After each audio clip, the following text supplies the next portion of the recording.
65 different nationalities को training देता था मैंने कोई भी चीज़ अगेंस्ट माई विश कभी नहीं की। एक आदमी में या औरत में, लड़की में, लड़कों में एक से ज़्यादा पैशंस हो सकते हैं, लेकिन ज़रूरी नहीं कि आपको हर एक पैशन एक ही टाइम पे एग्जीक्यूट करने का मौका मिले। ठीक है भाई, एक्टिंग तेरी तरफ मैं बाद में आऊँगा, अभी नहीं, चलो 10 साल के बाद आऊँगा। शिप्स पे भी मैं फ्यूजन बैंड्स के साथ परफॉर्म करता था, तो मैंने घर पे इतना ही बोला था, भाई 2 साल तक मुझे कोई पूछेगा नहीं मैं क्या कर रहा हूँ, कहाँ जा रहा हूँ। फ्रस्ट्रेशन मुझे तब आता था, सॉरी सर आपका लुक फिट नहीं है। Every single job that I have done, I have gone through a proper casting process. वो ऐड मेरी पहली मिली और वो ऐड में मैं दिखा भी नहीं। स्टीरियोटाइप होने लगा मैं, या तो मैं कोई टेररिस्ट का रोल पूछ रहे हैं मुझे, या फिर कोई ISI चीफ।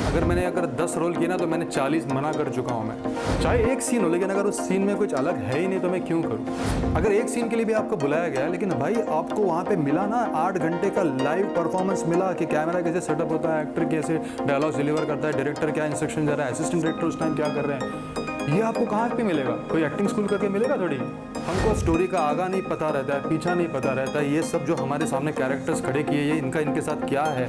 तो मैंने बोला यार अजीत, तुझे एक सीन के लिए अगर यशराज कांटेक्ट करता है, लेक कोमो इटली में गए थे, जहाँ पे 1 हफ्ते के बाद ठीक रणवीर और दीपिका की शादी हुई थी, अपने खर्चे से लेके गए ना, तुझे तो कुछ तो बात होगी भाई, एक सीन के लिए आपको लेके जा रहे हैं। Hi, this is Ajit Shidai and you are watching Bollywood Watchmen.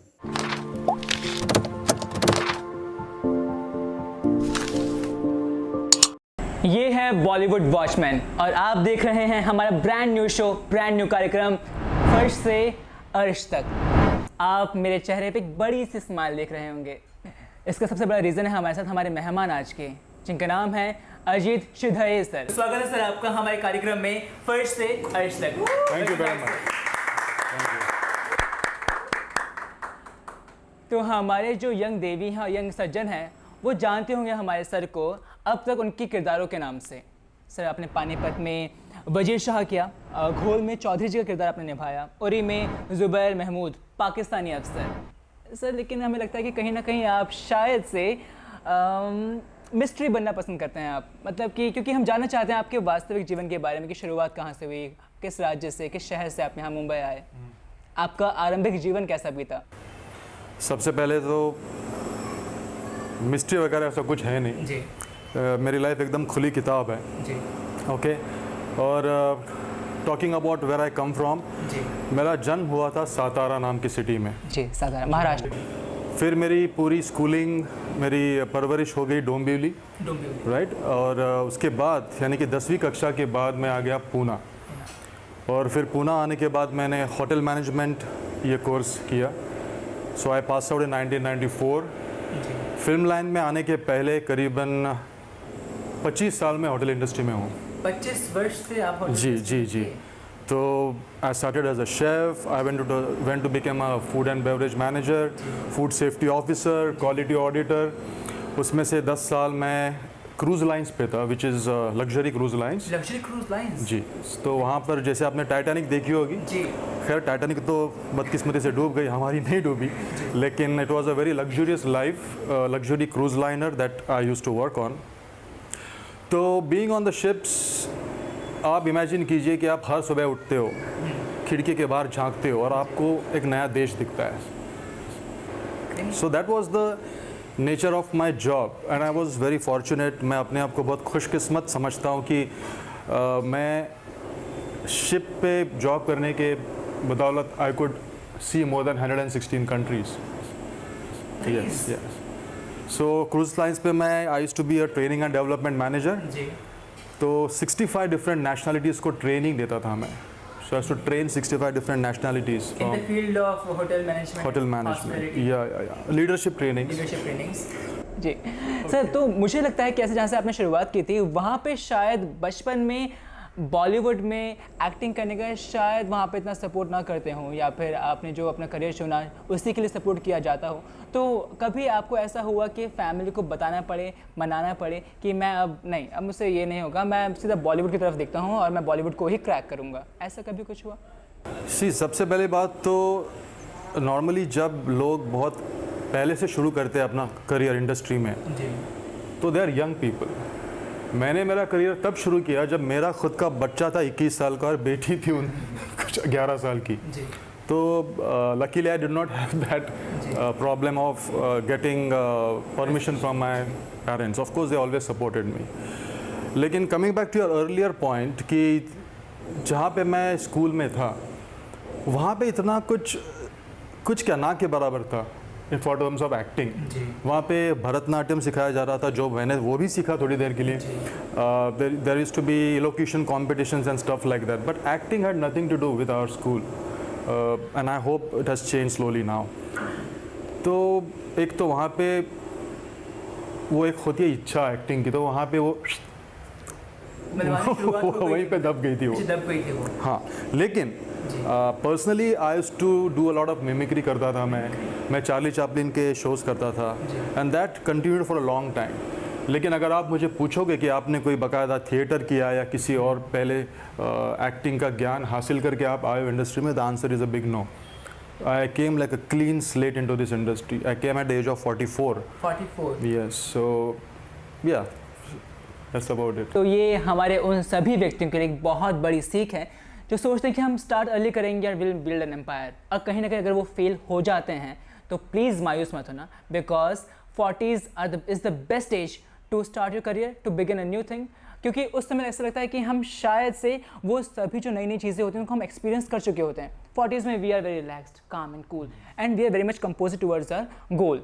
तो ये बहुत ही कमाल की बात कही है सर आपने, एंड रियली ये बहुत ही inspiration. Just to add to what you are saying, हमारे यहाँ पे क्या होता है ना कि there is a set pattern जी कि भाई 10वीं करो, 10वीं के बाद 12वीं करो, +3 करके ग्रेजुएशन करो, फिर नौकरी चाहिए, नौकरी आती है छोकरी चाहिए, शादी करवा दो भाई इसकी, यू नो। तो वो सब इतना मैं घिसा पिटा नहीं करूँगा, लेकिन this is the way we have been brought up, that culture, it is a wonderful culture. लेकिन हर एक चीज़ की कोई अच्छी साइड होती है, कोई एक दूसरी साइड भी हो सकती है। नेगेटिव नहीं कहूँगा मैं। See there are people who are happy with that lifestyle and very happy, लेकिन अगर उसमें से समझ लो एक फैमिली है which agrees with these norms, लेकिन उसमें से कोई एक बंदा है या बंदी है वो बोले नहीं मुझे ये नहीं करना है यार, मुझे कुछ अलग से हटके करना है, पापा आपने भी नौकरी की, मुझे नहीं ना करनी नौकरी। लेकिन और अनफॉर्चुनेटली साइंस आर्ट्स कॉमर्स के अलावा हमको दुनिया ही नहीं पता क्या है। So that is what lot of peoples talents get killed then and there early stage में। Now is the time for actors. Any actor who wants to really try something, his luck at acting, I wouldn't say luck, अगर आपको passion होनी चाहिए, आपको अगर बस आपको लगता है कि आपके पास लुक्स है, आपको लगता है कि आप मुझे पर्दे पे दिखना है, या आपको लगता है कि मुझे फेमस होना है, मुझे पैसे कमाने हैं, देन तो वो तो कैसे भी कमा सकते हो आप। बिल्कुल। But acting you need to have a passion for that. तो जो वो पैशन मैंने पार्क करके रखा था, ये मैं कह सकता हूँ अभी। So till the age of 44 मैं रुका हूँ, कब वो साला एक मौका मिल जाए कि भाई अभी मैं एक्टिंग में घुस सकता हूँ। और तब मुझे पता चला कि यार there is never a right time. Exactly. पहले बच्चा छोटा था इसलिए मैं रुक गया, फिर वो बड़ा हो रहा है इसलिए रुक गया, फिर उसकी 10वीं थी इसलिए रुक गया, फिर उसकी 12वीं, इसलिए कब तक रुकूँ मैं भाई। Exactly. So that was one day I said that's it. और बहुत ही अच्छी लाइफ थी। मैं sorry I won't complain. I was officer on the ship, तो ऐसे कोई जो टिपिकल जो स्ट्रगलर वाला लाइफ तो था नहीं मेरा। तो but the point is to leave all of that and come to a zone जिसमें कोई पता नहीं आपको आगे क्या होगा। बिल्कुल है, बिल्कुल है। एग्जैक्टली। तो मैं ये कहूँगा कि हाँ व्यूअर्स, मुझे लगता है सर कि आप ना उस क्रेजी बॉल की तरह थे एट द एज ऑफ 44 कि मुझे एक बार अगर किसी ने ऐसे कर दिया ना तो मैं बहुत तेज़ उछलूँगा, बहुत तेज़। और ऐसे ही हुआ, वो मौका आपको मिला बॉलीवुड में। और जहाँ तक मुझे लगता है मेरी जानकारी के अनुसार वो पहली फिल्म थी घूल। जी 2018 में। मुझे यार ईयर अभी मुझे पूछना आप, लेकिन बिल्कुल वो मेरी पहली फिल्म थी। और बल्कि वो फिल्म बनाई तो थी गई थी फिल्म के हिसाब से, लेकिन आगे जाकर कुछ ऐसी चीज़ें हुई कि उनको वो नेटफ्लिक्स पे लानी पड़ी। तो अगर आपको याद होगा सैक्रेड गेम्स के ठीक बाद घूल रिलीज़ हुई थी। सो वो और रिलीज़ भी काफ़ी देर के बाद हुई। ये शूट तो जैसे कि मैंने कहा, मैंने जब मेरा करियर स्टार्ट किया था अबाउट 6 ईयर बैक, तब शूट हो गई थी वो। तो आप अंदाज़ा लगाइए कि कितना टाइम लगा उसको रिलीज़ होने में नेटफ्लिक्स पे। बहुत सारे लोगों ने मुझे कॉम्प्लीमेंट्स दी कि अजीत अब तेरी एक्टिंग अच्छी लग रही है। अभी मैं उनको क्या बताऊँ भाई, वो मेरी पहली एक्टिंग जॉब थी, ये अभी वाली सब नहीं है। अजीत सर, मेरे मन में एक सवाल उठ रहा है आपके लिए। क्योंकि आपने इतने वर्षों तक क्रूज़ लाइन में काम किया, आपने ट्रेनिंग की, आपने ट्रेनिंग दी है बच्चों को, मतलब युवाओं को गाइड किया है आपने, और इस बीच आपके मन में एक्टिंग का वो पैशन भी था। तो कितना मुश्किल रहा होगा आपके लिए कि उस पैशन को दबाते हुए, या फिर यूँ कहें कि किसी मजबूरी या अन्य कारणों की वजह से दबाते हुए काम करते जाना, वो काम जिसमें शायद आपकी उतनी रुचि उस समय नहीं थी, या भी हो सकता है उस समय की प्रायोरिटीज़ कुछ और रही हो। तो कितना मुश्किल होता है कि एक तरह से जब हम एक्टिंग करना चाहते हैं, फिर हम मजबूरन या किसी और कारणवश दूसरी जॉब करते हैं, तो किस तरह से आपने अपने आप को उस समय से इस दौर से निकाला, संवारा, अब गुजरे उस दौर से आप? सबसे पहली बात, जी। By God's grace and by family support, मैंने ऐसी कोई भी चीज़, नौकरी या कोई भी चीज़ आप बोलो, मैंने कोई भी चीज़ अगेंस्ट मैं विश कभी नहीं की। तो जैसे पहले मुझे साइंस में जाने को बोल रहे थे मम्मी डैडी, मतलब भाई मुझे ये अपने बस की बात नहीं है, मैं डॉक्टर इंजीनियर नहीं बनूंगा। तो मैंने तो कहा कि भाई अच्छा किया मैंने डॉक्टर इंजीनियर नहीं बना। मैं डॉक्टर इंजीनियर बनने के पहले मैंने काफ़ी सारी जानें बचा ली। सोचिए अगर आप मैं डॉक्टर होता, इंजीनियर बनता, पता नहीं कितने पुल गिरते, क्या क्या क्या होता। सो वो तो मैंने ऑलरेडी एक तरफ से सोसाइटी की तरफ मेरा फ़र्ज़ अदा किया कि भाई मैं डॉक्टर इंजीनियर नहीं बना। लेकिन जो भी चीज़ें मुझे करनी थी मैंने उसको स्टेज वाइज किया। जैसे मुझे, मेरा ये मानना है कि एक आदमी में या औरत में, लड़की में, लड़कों में एक से ज़्यादा पैशंस हो सकते हैं, एक से ज़्यादा हुनर भी हो सकते हैं, लेकिन ज़रूरी नहीं कि आपको हर एक पैशन एक ही टाइम पे एग्जीक्यूट करने का मौका मिले। ये बात बढ़िया बात कही है ना। तो you have to park certain passion. ठीक है भाई, एक्टिंग तेरी तरफ मैं बाद में आऊँगा, अभी नहीं, चलो 10 साल के बाद आऊँगा, ऐसे तो कोई है नहीं। If you go by the stereotypeness of the industry कि भाई हीरो इतनी साल की उम्र में ही बनता है, या फिर ये it's an actor, right. Actor act करता है, चाहे फिर वो हीरो की उस पोजीशन पे हो या फिर सपोर्टिंग कास्ट हो या जो भी हो, क्राउड वाला हो, एक्टर है, as simple as that. For an actor acting is the main thing, to act is the main thing. बाकी चीज़ें सेकेंडरी कई बार हो जाती हैं और रहनी भी चाहिए, क्योंकि हम कलाकार हैं, हम अभिनय करते हैं और हमारे लिए अभिनय इम्पॉर्टेंट है हमारे लिए। जी जी। तो अजीत सर, आपने जो बात बताई है हमें, सॉरी मैं आपको थोड़ी बात काटूंगा, आपको मैंने एक चीज़ नहीं बताई। तो आप जब पैशंस की बात कर रहे थे और आपने जब बोला कि भाई आपको ये चीज़ करनी थी लेकिन आप किसी दबाव की वजह से नहीं कर पाए, तो जैसे मैंने पैशन की बात जब की, मेरे हिसाब से मेरे लिए पैशंस थे ट्रेनिंग, ट्रैवलिंग, म्यूज़िक और एक्टिंग। और ये पता नहीं कैसे ये इसी सीक्वेंस में निकलते गए ये 4 पैशन। तो मैं ट्रेनिंग के बदौलत मैं पहुंचा शिप पे, जिसकी बदौलत मुझे पूरी दुनिया घूमने का चांस मिला। सो ट्रेनिंग के वजह, because of training I can do travelling. Music, मैं तबला बजाता हूँ, ओके, ढोलक, परक्यूशन। मेरा थोड़ी देर के लिए, थोड़े दिनों के लिए या महीनों के लिए एक ऑर्केस्ट्रा ग्रुप भी रहा है पहले। तो शिप्स पे भी मैं फ्यूजन बैंड्स के साथ परफॉर्म करता था ऑन द शिप। तो आप इमेजिन कीजिए 3,500-5 हज़ार लोगों का जहाज़ है, और जैसे अपने यहाँ पे लॉबी होती है ना होटलों में, तो वैसे वहाँ पे सेंट्रम नाम की एक जगह होती थी।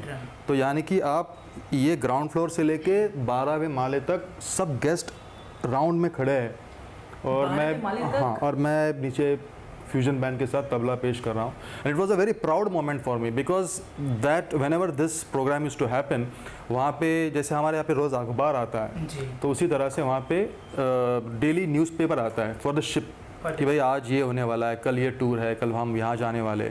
तो उस हिसाब से वहाँ पे कैप्शन आता था अलग से, हर गुरुवार को आता था, every Thursday a special tabla recital solo by Ajit Shinde from Pune, India. और वो मेरे लिए बहुत फ़ख्र की बात थी कि यार तबले का नाम भी आ रहा है, मेरा नाम भी आ रहा है, मेरे सिटी का नाम आ रहा है, मेरे कंट्री का नाम आ रहा है, and the entire world population is watching that. Exactly. और वो भी चारों तरफ जब नीला समुद्र था उस समय, मतलब मैंने सर अभी कल्पना की कि वो समय कितना खास रहा होगा आपके लिए, कि आप सेंटर में हैं और आपके साथ आपके वाद्य यंत्र हैं और 12वें माले तक दर्शकों की भीड़ है, देखना चाहते हैं आपको वो। Sir that must have been very much special for you and special for them as well, कि उनको भी मौका मिला कि वो आपको सुन सके। क्योंकि मैं जब की बात कर रहा हूँ वो ये साल था कुछ 2000 के आसपास का जी। तो बहुत लोगों को तबला पता ही नहीं रहता है, वो इंस्ट्रूमेंट क्या है, वहाँ से शुरुआत हो जाती थी जी। For a normal traveller on the ship. मैं ये नहीं बोल रहा हूँ जो बहुत दर्दी है संगीत में, तो उनको तो पता रहता है वर्ल्ड म्यूज़िक की, यहाँ पे कौन सा वाद्य बजता है, यहाँ पे कौन बड़े खलीफा है जो बजाते हैं कुछ, वो उनको पता रहे। लेकिन वो कुछ खास लोगों को पता रहता है जिसमें उनको रुचि है, जिसमें लेकिन normal people don't know these instruments. बिल्कुल सर, बिल्कुल। तो दर्शकों, टॉक ऑफ द शो क्या है आज का? वो ये है कि सर ने एक बहुत ही कमाल की बात कही है कि हो सकता है और ये संभव भी है कि एक व्यक्ति के पास, चाहे वो फीमेल हो मेल हो, एक से ज़्यादा हुनर या पैशन हो सकते हैं, लेकिन वी हैव टू लर्न कि हमें उस समय के लिए कौन से पैशन को पार करना है और किसको एग्जीक्यूट करना है। तो ये बहुत ही कमाल की बात कही है, एंड नोट दिस, ओके? हाँ, धन्यवाद sir for this. Okay sir, तो मुझे आपसे जानना है एक्टिंग के विषय में अब कि एक्टिंग क्या है, क्योंकि मेरे लिए एक्टिंग की परिभाषा अलग है, संभव है उनके लिए अलग होगी, आपके लिए अलग है। तो आपके लिए एक्टिंग का आपके लिए अर्थ क्या है एक्टिंग का? मैंने असल में कभी ये सोचा ही नहीं यार एक्टिंग का मतलब क्या होता है। मुझे इतना ही पता चला कि भाई डायरेक्टर जब एक्शन बोलता है तो आपके हिसाब से जो आपको समझ में आया वो आपने पेश किया, डायरेक्टर ने कट बोला, आप चुप हो गया, बस बात खत्म। Director happy, me happy. ये पता नहीं गलत है सही है, मुझे पता नहीं है, लेकिन this is what my approach is. If the director is happy, मैं ज़्यादा खुद का दिमाग नहीं चलाता हूँ, टू बी वेरी ऑनेस्ट। चलाना चाहिए, अभी लग रहा है मुझे लेकिन फिलहाल तो नहीं चलाता हूँ।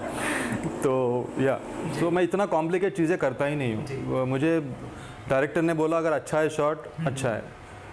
नॉर्मली मैंने देखा है बहुत लोग ना वो मॉनिटर के ऊपर जाके देखते हैं शॉट कैसा लगा है, क्या है। ये मैंने बहुत देर के बाद शुरू किया। ये इसलिए नहीं कि मैं कैसे दिख रहा हूँ या मैंने शॉट कैसे लिया, ये देखने के लिए कि क्योंकि पहले हमको कैमरा भी नहीं समझ में आता है जी। कि जैसे अभी ये 2 कैमरे लगे हैं, समझ में आता है अभी मुझे थोड़ी बहुत जानकारी है कि भाई मैं इसमें कितना दिख रहा हूँ, इसमें कितना दिख रहा हूँ, लेकिन पहले तो वो भी नहीं पता रहता है। अब अपने हिसाब से करते रहते हो। तो वो देखने के लिए भाई ये शॉट कैसे लगा, इसलिए मैं मॉनिटर जाके देखता था। अभी भी देखता हूँ कभी शॉट के बाद नहीं देखता हूँ, शॉट के पहले अगर मुझे मौका मिले तो मैं डीओपी के बाद जाके फटक करके ना व्यू फाइंडर में देखता हूँ कि कितना एरिया है, किसमें खेल रही है, बस उतना ही, और कुछ। Great sir, great. मुझे एक बहुत ही इंटरेस्टिंग सा सवाल पूछना है आपसे। दरअसल जैसे हम सब यहाँ पे अभिनय करने जब आते हैं, अभिनय जब करते हैं हम यहाँ पे, तो हम शुरुआत में ऑडिशंस देते हैं कई बार क्या होता है कि कैमरे सामने हम बहुत अनकंफर्टेबल और बहुत ही झिझक, घबराहट और फियर सा होता है।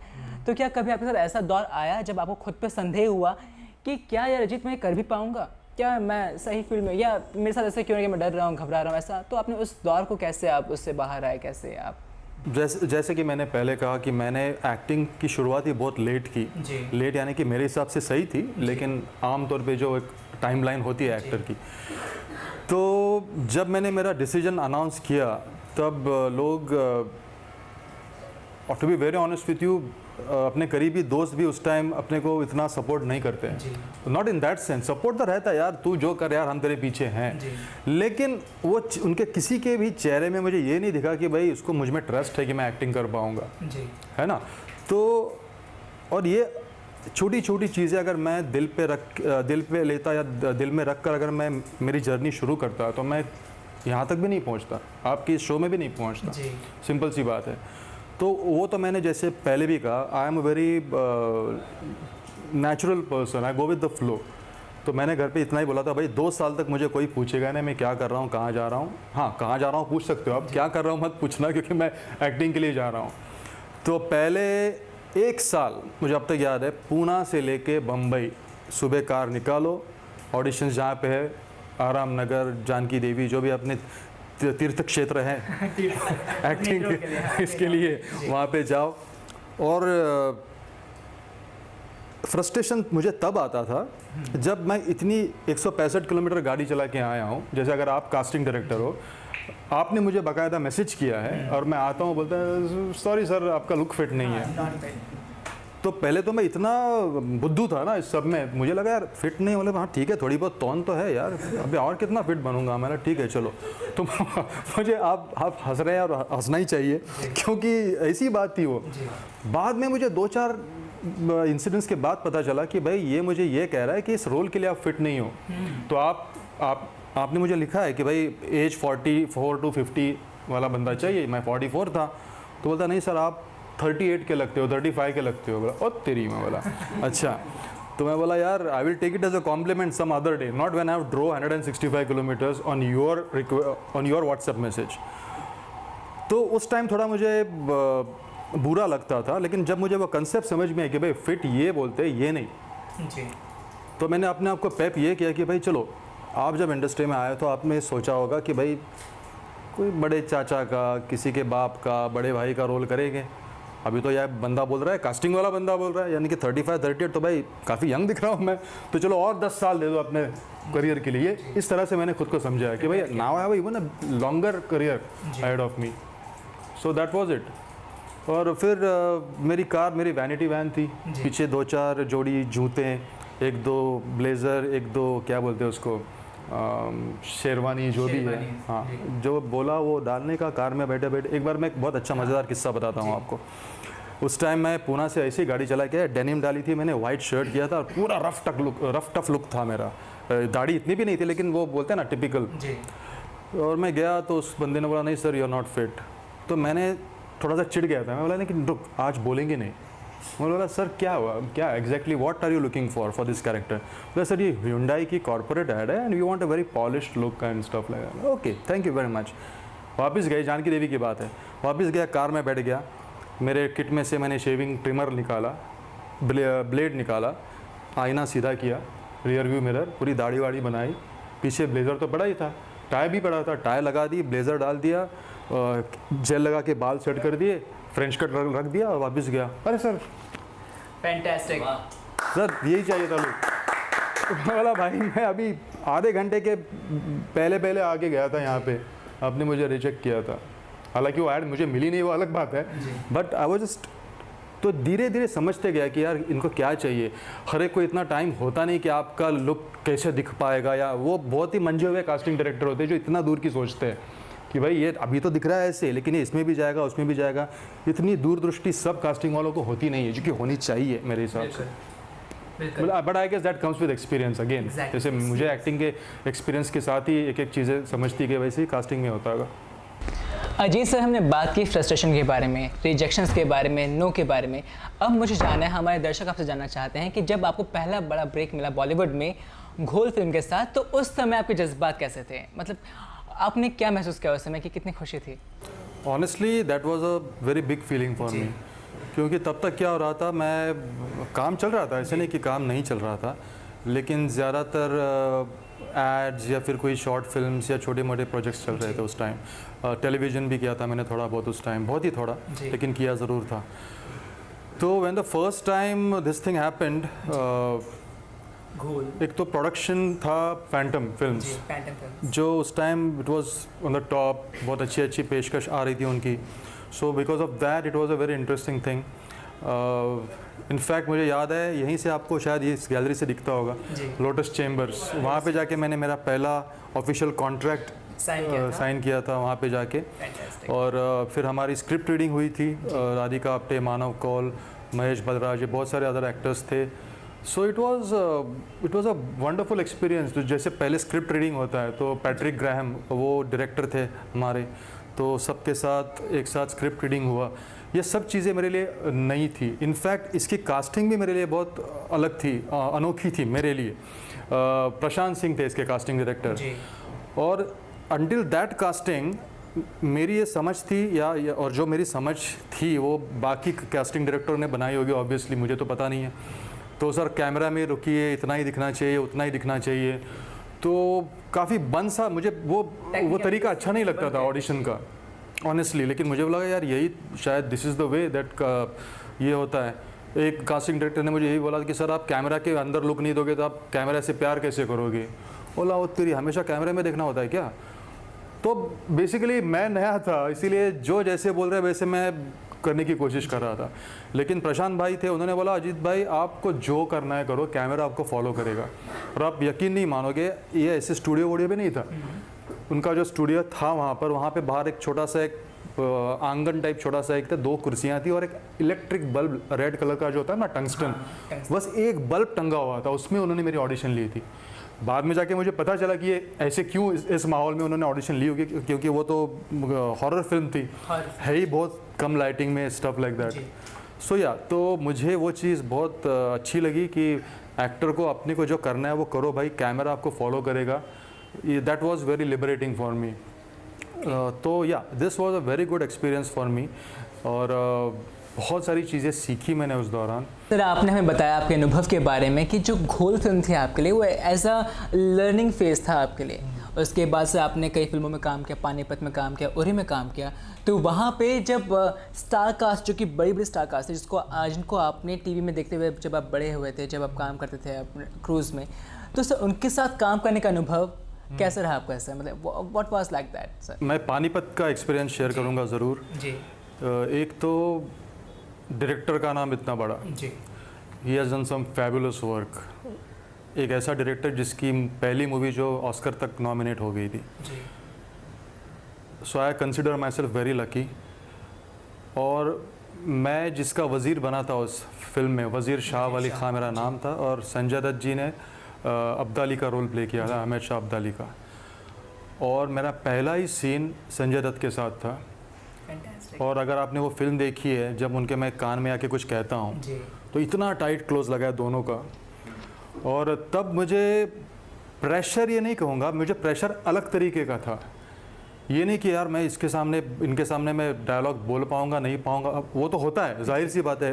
आप 100 फिल्में भी करोगे तो शायद मेरे हिसाब से होता है कुछ ना कुछ। तो the first initial moments are little bit nervous, वो मानसिक प्रवृत्ति, ह्यूमन टेंडेंसी Yes. ऐसा होता है। जी लेकिन मुझे इस बात का ख्याल था कि भाई अगर मैंने रीटेक करवाए ना, तो पैसे डायरेक्टर ने इसके ऊपर लगाए, मेरे ऊपर नहीं लगाए।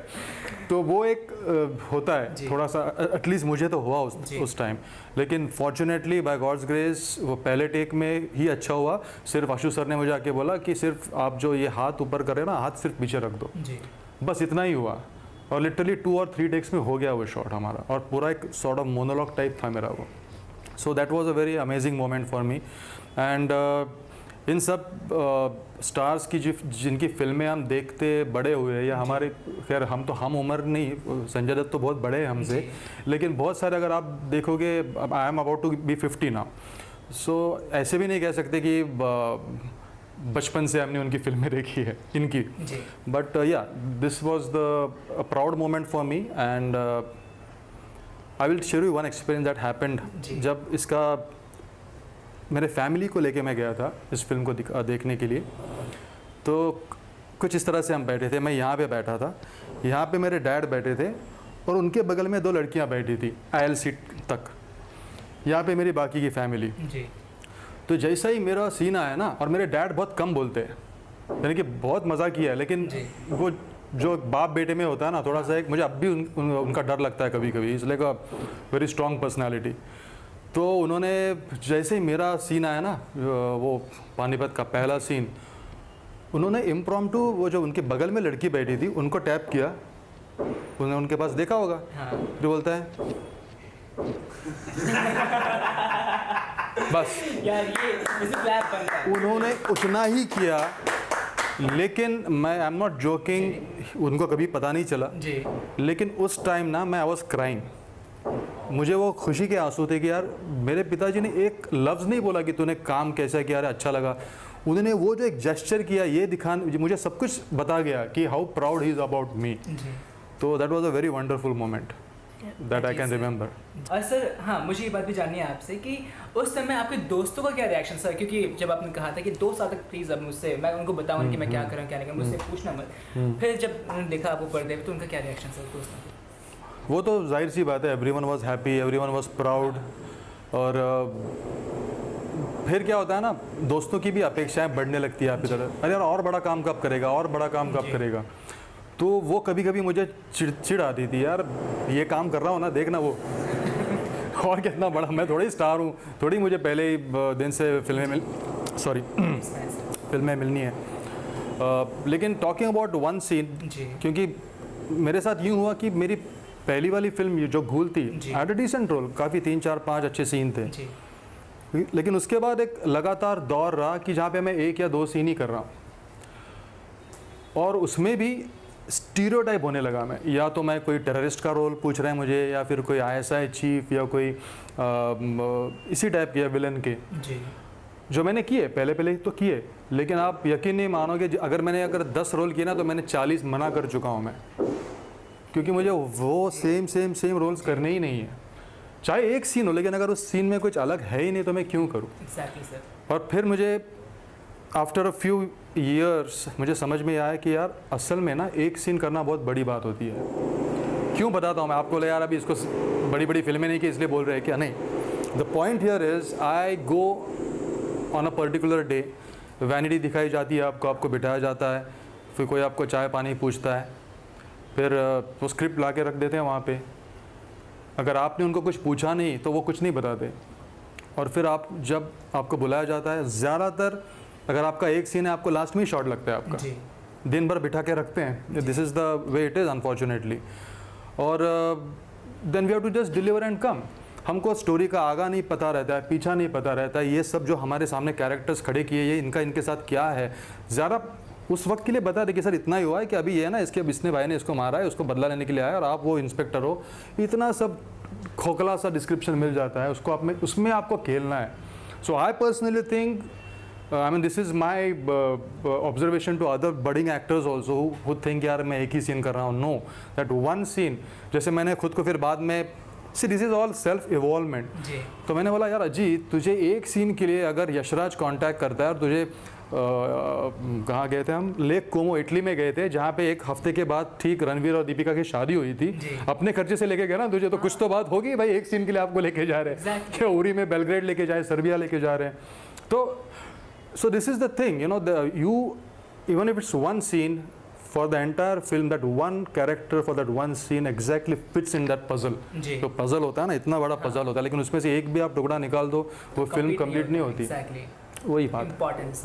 तो talk of the show, viewers, युवा, सज्जन और देवियों, एक सीन मिलता है, दो सीन मिलते हैं, कम सीन मिलते हैं, निराश मत होइए, ओके, क्योंकि उसका भी इम्पोर्टेंस है, बहुत इम्पोर्टेंस है उसकी। आप ट्रैवलिंग आपने बहुत की है, आप तबला वादन करते थे, और आप क्योंकि होटेलियर हैं तो आप सर्व भी किया करते थे, तो आप जानते कि उसको क्या सर्व करना है। और इसलिए क्या इन सब चीज़ों ने, क्योंकि और आप जॉइंट फैमिली का भी हिस्सा रहे हैं, आप जॉइंट फैमिली में आप विश्वास रखते हैं, जो कि आजकल बहुत ही रेयर है टू बी ऑनेस्ट। तो इन सब चीज़ों ने, इन सब फैक्टर्स ने बहुत हेल्प किया है एक अच्छे कलाकार बनने में।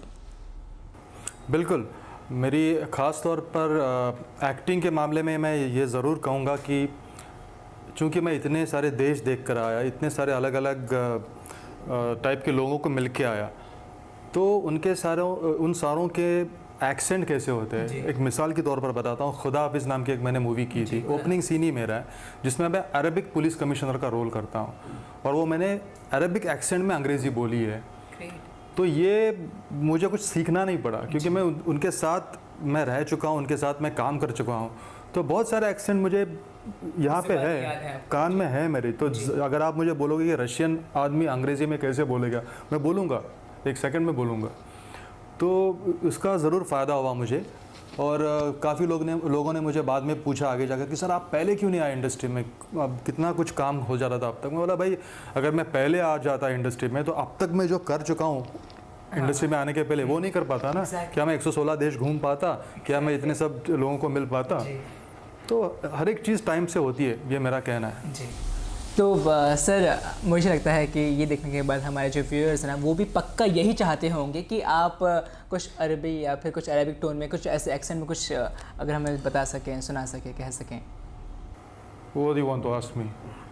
Anything which we would like to answer? I don't think I need to answer any of your questions, my friend. Really? Yeah, please continue the interview now. Okay, sir. Thank you.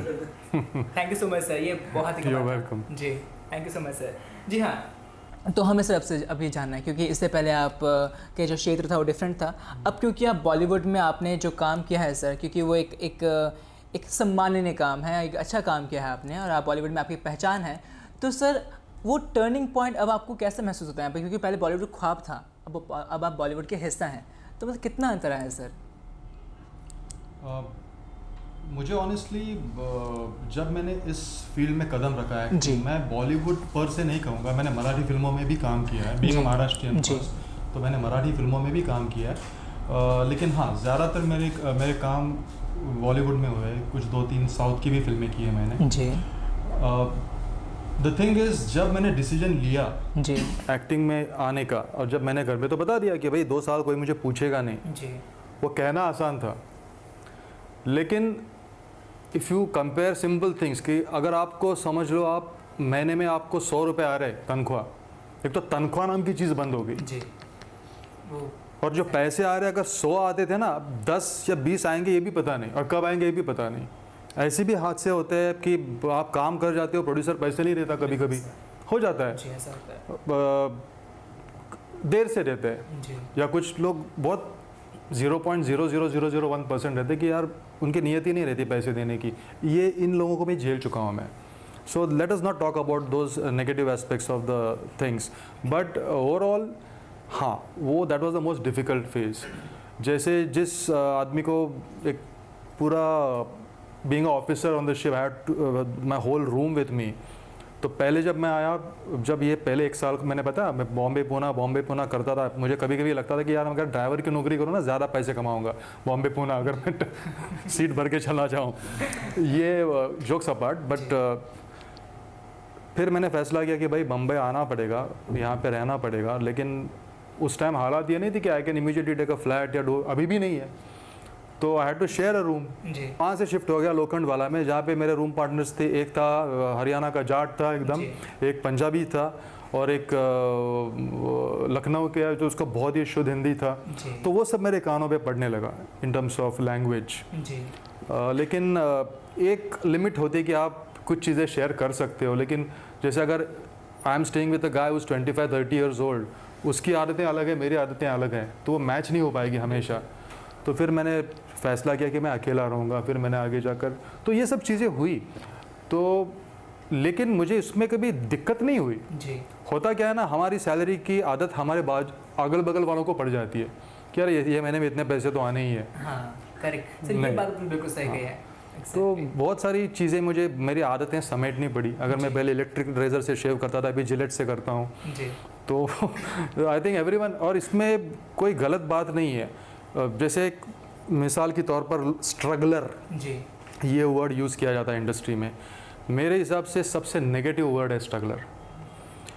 किस चीज़ का struggle भाई? आपको किसी ने बंदूक रखी थी यहाँ पे कि भाई एक्टिंग कर? नहीं ना, आपने खुद चुनी ना ये फील्ड। तो ये जाहिर सी बात है, ये सब चीज़ें होनी है। जी और एक एग्जांपल देता हूँ मैं आपको। आपको जब कॉर्पोरेट में जॉब लग जाता है, आपको अपॉइंटमेंट लेटर दिया जाता है, तो वहाँ पे क्या लिखते हैं? ऐसे थोड़ी लिखते हैं ना, you are being appointed as a struggling supervisor from today, या स्ट्रगलिंग मैनेजर। जो भी आपका ओहदा होता है, डेजिग्नेशन होता है, वो लिखा जाता है। फिर 6 महीने का प्रोबेशन रहता है, भाई आप ठीक से काम किया तो आपको परमानेंट कर देंगे, अच्छा काम किया तो बोनस भी देंगे आगे जाकर, फिर डेजिग्नेशन बढ़ाएंगे, यही होता है ना। तो फिर you have chosen a profession of acting, so you are an actor, that's it. आज अगर पिछले 6 साल से मेरा घर का चूल्हा एक्टिंग पे चल रहा है, तो मैं प्रोफेशनल एक्टर हूँ। अच्छा हूँ बुरा हूँ, ये बात वाली बात है, ये इस पर डिबेट हो सकता है। जी but I am a professional actor, why do you want me to call it a struggle? हाँ, इंडिया का फ्रीडम स्ट्रगल, एक एग्जांपल दे रहा हूँ वापस, थोड़ा मैं डिविएट हो रहा हूँ, उसको स्ट्रगल बोलते हैं। क्यों? क्योंकि आप पारतंत्र में हो, किसी दूसरी पावर आपके कंट्री को रूल कर रही है, आपके हर चीज़ आपको ना करनी है, लेकिन उसके खिलाफ जाके आपको उनकी चीज़ें माननी पड़ती है, तो इसलिए उसको स्ट्रगल बोलते हैं। एग्जैक्टली, टैसल है दैट इज अ स्ट्रगल। ये कहाँ का स्ट्रगल? जी आपने चुनी हुई फील्ड है, आपने मम्मी डैडी के खिलाफ जाके किया है, नहीं किया है, जो भी है, लेकिन चुनी तो आपने है ना। Exactly. We have so please don't call it a struggle, it is भाई process kind of, it's a process, simple. या तो मैंने इनफैक्ट, मेरा हैशटैग है एक्टर नॉट अ स्ट्रगलर। हाँ मैंने पढ़ा था आपके इंस्टा हैंडल तो वो मुझे 2-3 लोगों ने ऐसे कमेंट्स दी थी, जब मैंने हैशटैग उनको बोला कि यार मैं ये हैशटैग करना चाहता हूँ, तो बोला अजीत भाई ऐसा मत कीजिए, शायद हो सकता है कि लोग आपको बोले कि यार अभी आया है, खुद को अभी एक्टर बनने समझने लगा। मतलब सर मैं एक्टर हूँ ना। Exactly you are.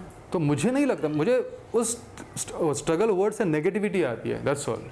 तो इसीलिए मैं वो स्ट्रगलर वर्ड मुझे अच्छा नहीं लगता जी। बट ये हर एक की अपनी अपनी बात है। तो सर ये कितना मुश्किल होता है कि बीइंग एन आउटसाइडर, कि ये कितना मुश्किल रहता है कि बॉलीवुड में आना? फिर और दूसरी बात सर ये कि आपने बताया कि आपने कोई ट्रेनिंग नहीं ली थी, और नाटक भी आपने उतने नहीं किए थे, और तो फिर किए ही नहीं थे आप नाटक। तो ऐसे जो कलाकार यहाँ पे जो आते हैं हमारे साथ में, जिससे हमारा मिलना जुलना होता है, तो उनके लिए कितना चुनौती भरा रहता है, और उनको क्या क्या टेक्निक्स अपनानी चाहिए to overcome all this obstacles? Actually talking of that, मुझे कोई यूट्यूब पे फेमस होने की कोई बिल्कुल ख्वाहिश नहीं है, लेकिन ये आपका जो क्वेश्चन है उसी को पकड़ के मेरे दिमाग में बहुत दिनों से ये चल रहा है। मुझे एक्टिंग के बारे में किसी को कुछ बताना नहीं है, लेकिन when you take a decision of acting at a very later stage, what can you expect? Acting कैसे करते हैं, एक्टिंग तो सीख नहीं सकते, ऐसा मेरा मानना है। लेकिन वो तो बहुत सारे विशेष लोग बैठे हैं, तज्ञ जिसको बोलते हैं, who know the job of acting and they can teach and train in acting. But whatever I want to speak on my channel, it would be specifically related to a person as an actor who started very late compared to what normally actors start. So I am not anyone to give an advice about that, to be honest. कि हर एक कलाकार का एक आधार होता है कि जिनको वो बचपन से देखते हुए आते हैं, प्रेरित होते हैं। तो आप किन की फिल्मों को देख के बड़े हुए? जैसे आपने बताया कि आप हॉलीवुड भी देखा करते थे और बॉलीवुड भी देखा करते थे, तो आपके फेवरेट कलाकार कौन से रहे हैं? अगर हॉलीवुड का एग्जांपल्स दी जाए तो अल पचिनो, रॉबर्ट डी नीरो, ये दीज आर माय फेवरेट्स। फिर बाद में क्रिस्टियन बेल, जो फिर जोकर जिसने निभाया, हीथ लेजर, बहुत सारे यार फीमेल एक्ट्रेसेस में मेरिल स्ट्रीप, ये मेरी फेवरेट है, Dustin Hoffman. If you come to Bollywood, honestly and very honestly, the person I admire the most as an actor is Paresh Rawal. Paresh Rawal. Yes, I personally feel he is a wholesome actor. एक तरफ वो सरदार पटेल का role भी निभाते हैं और एक जगह पे बाबू भाई जैसा भी रोल बनाते हैं। There is no comparison between these two things.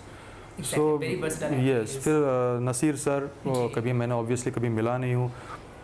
I will keep my fingers crossed. जैसे आपने मुझे बीच में पूछा था कि आपको किन के साथ काम करना है, तो ये दो एक्टरों के साथ मुझे बिल्कुल काम करना अच्छा लगेगा, ये मेरी ख्वाहिश ज़रूर होगी। वो होती है नहीं होती है, वो आगे ऊपर वाला जाने। डेफिनेटली होगी सर। और हमारा जो परिवार है बॉलीवुड वॉचमैन का, हमारे शो की तरफ से फर्स्ट से अर्श तक, तो आप ज़रूर सर इन महान कलाकारों के साथ काम करेंगे सर आप, और आपको बहुत सारी शुभकामनाएं आपके सुनहरे भविष्य के लिए। और इस बीच सर मुझे एक और सवाल आपसे करना है कि हम जितने भी यहाँ पे युवा व्यक्ति हैं, युवा कलाकार हैं जो यहाँ पे एक्टिंग करने का सपना लेके आते हैं सर, वो बहुत सारे तरीक़ों से प्रोसेस से गुजरते हैं जो कि कई बार हार्श और रफ़ होते हैं। तो उनके लिए sir as a trainer, as a guide sir, आप उनको क्या सुझाव देना चाहेंगे, क्या बताना चाहेंगे सर उनको कि life is not that much hard, कि इतना हार्श मत लो उसे, ऐसा कुछ? मैं टू बी ऑनेस्टली आपको बात बताऊँ, ये सवाल ही मुझे बहुत ये जैसे कि मुझे पहले भी एक दो बार लोगों ने इंटरव्यू के लिए बताया था कि सर आपका स्ट्रगल, वो उसमें why do want to make a story, अगर मेरा स्ट्रगल नहीं है तो नहीं है, you know, why do want to talk about something which never happened. तो उसी तरह से जैसे मैंने पहले कहा, अगर आपने डिसीजन लिया कि आपको एक्टिंग नामक प्रोफेशन में आपको जाना है, तो आपका ये पर्सनल डिसीजन है। और अगर आपका पैशन इतना मजबूत हो और आपके इरादे भी उतने मजबूत हो, तो I don't think anyone can push you around. और I think through my example I can definitely से वन थिंग, जैसे बहुत लोग बोलते हैं कि यार इनका कोई इनके साथ कनेक्ट रहेगा, उनका ये होता है ना, नॉर्मली बातचीत होती है, इनका कोई गॉड फादर है, गॉड मदर है। Even though I am eight a very primary stage of my acting, I can say this with pride that every single job that I have done, I have gone through a proper casting process. हाँ, कुछ casting डायरेक्टरों की मुझे process अच्छी नहीं लगी, कुछ जैसे कि मैंने प्रशांत सिंह का जिक्र किया, घूल के बारे में, I love that and later on I got, वो हर एक का एक तो प्रोसेस होता ही है। You start with smaller roles, या sometimes it's not necessary just because I started smaller roles, you might know. मैं जब ने स्टार्ट किया था, मैंने बुक मेंटेन की थी बाकायदा। सो यहाँ पे आपका एजुकेशन काम आता है। अगर आपने कॉर्पोरेट में काम किया, मैं खुद अगर लोगों को मैनेजमेंट लेसन्स देता हूँ, तो मुझे पता होना चाहिए कि मैं टाइम मैनेज कैसे करता हूँ। तो मैं एक डायरी मेंटेन करता था। 113 ऑडिशंस दिए थे मैंने, 113 इसकी बात कर रहा हूँ मैं, एड्स की, एक भी में क्लिक नहीं हुई मेरी। 113, 114वीं जो क्लिक हुई वो उस टाइम हुई जब मैं घूल की शूट करके अभी पुणे पहुँचा था रात को। I got a message from Raju Irani films from one lady, I don't recall the name now, sir you are required for a look test tomorrow. और वो ऐड होनी थी रिलायंस जियो की, पहली ऐड जिसमें शाहरुख खान ने उसका ये किया था, हाँ, तो वो बड़े बड़े गुब्बारों में लोग जा रहे हैं, वो सब था। तो मैंने उसको सीधा पूछा, भाई मैं सिलेक्ट हुआ हूँ कि सिर्फ लुक टेस्ट के लिए आऊँ? नहीं तो सिलेक्ट हुआ हूँ तो मैं आ रहा हूँ, क्योंकि मैं तंग आ चुका था। 113 कम नहीं होता ये आंकड़ा। तो फिर उसने बोला, नहीं सर यू आर सिलेक्टेड, लेकिन इसका प्रोसेस ये कि वो सबको हार्नेस डालने वाले हैं, तो सब गुब्बारों में उड़ रहे हैं ये सब, इसलिए आपको आना पड़ेगा। ठीक है मैं आता हूँ। तो वो मेरी पहली ऐड, उसके पहले एक ऐड की थी मैंने बहुत पहले वो, लेकिन it was not commercial. Anupriya Goenka के साथ किया था मैंने मेरी पहली ऐड, जो अभी she is a very famous actress now. So उस टाइम वो ऐड मेरी पहली मिली और वो ऐड में मैं दिखा भी नहीं। वो ठीक है, आई एम स्टिल हैप्पी, लेकिन भाई सिलेक्ट हुआ, कैमरे के सामने गया, उसके पैसे मिले जो भी थे, आ गया, that was a good enough satisfaction for me. Fantastic sir, fantastic sir. आपने जो हमें बातें बताई हैं वो हम सभी के लिए बहुत प्रेरणास्पद हैं। Thank you so very much for all those things sir. बस मुझे आपसे एक अंतिम प्रश्न और करना है सर, वो आपके अभी जो प्रोजेक्ट चल रहे हैं आपके और जो आने वाले काम हैं आपके, अगर उस बारे में कुछ आप बताना चाहें सर। मैंने अभी हाल ही में शूट रैप हुआ, हमारा राजकुमार संतोषी जी की फिल्म है। जी। बहुत ही इंटरेस्टिंग टॉपिक है, I am not allowed to talk about it right now, but it was very lucky. See ये सब ये मेरा सौभाग्य है कि इन बड़े लोगों के साथ मैंने काम किया। आशुतोष गोवारिकर जी के साथ 6 महीने का हमारा पूरा शेड्यूल था। तो आप इमेजिन कीजिए कितना आप करीब से देखते होगे। जैसे आपने पूछा कि बाकी एक्टरों को आप क्या बताओगे, मुझे नहीं पता, हर एक का अपना अपना प्रोसेस होता है, लेकिन मुझे वैनिटी में बैठने को अच्छा नहीं लगता है।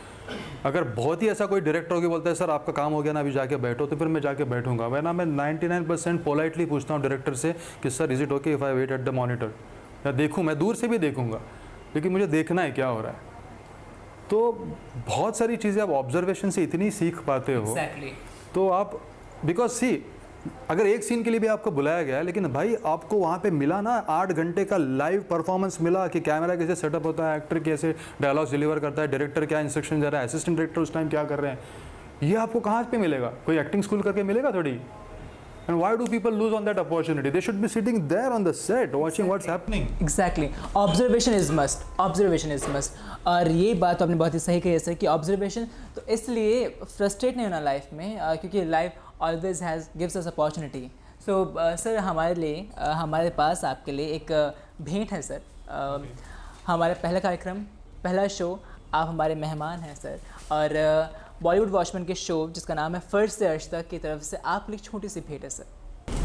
धन्यवाद सर। ये थैंक यू। स्वीकार कीजिए आगे।